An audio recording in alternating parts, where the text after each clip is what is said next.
All right, so ultimately, guys, the IRX, like, you don't even really fucking need it, but it's just a further backing to secure this. As I said, this is a rare last name, but it's just such a unique cadence. Like I said, it's more about the way this looks even than the way it sounds. Mechle Motors. The reason why that was an exotic and not like a more fancy commuter was because it rhymes with Tesla, Mechle. Or Mechle, right? So, but ultimately, we got Mechle Motors for new exotic. That one, just because it was so simple, like such a short thing to say, and then it had a cadence value, right?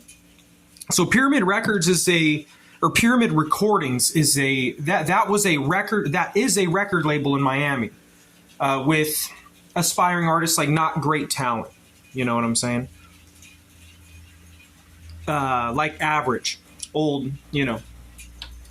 type of ideas. So it's my opinion that Pyramid Records, it's as valuable because it's, it's iconic. It's the pyramid, right? So that record company really should be as iconic as something as Apple. When you type in Pyramid Records, you should have been able to pull it up on Wiki and see that's who Chet Atkins was signed to or something like that. But that's not the case, guys. Pyramid Records hasn't been used the fuck up yet. They don't even have a wiki page yet. They don't have much information on that existing, the Pyramid Recordings in Miami, right?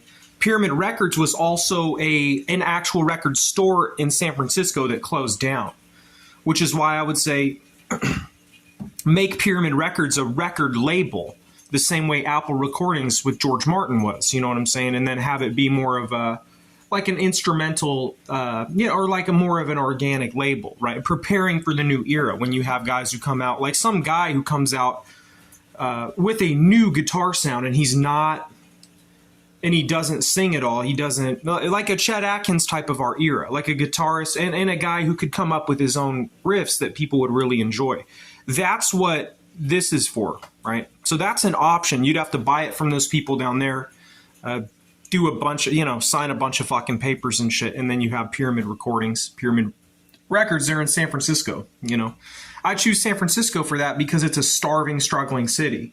It's going to be super hard to, like that record company it's going to be they're going to have a harder time flooding it with spam of shitty artists, right? If they're in a shitty part of town that's super hard to survive in financially.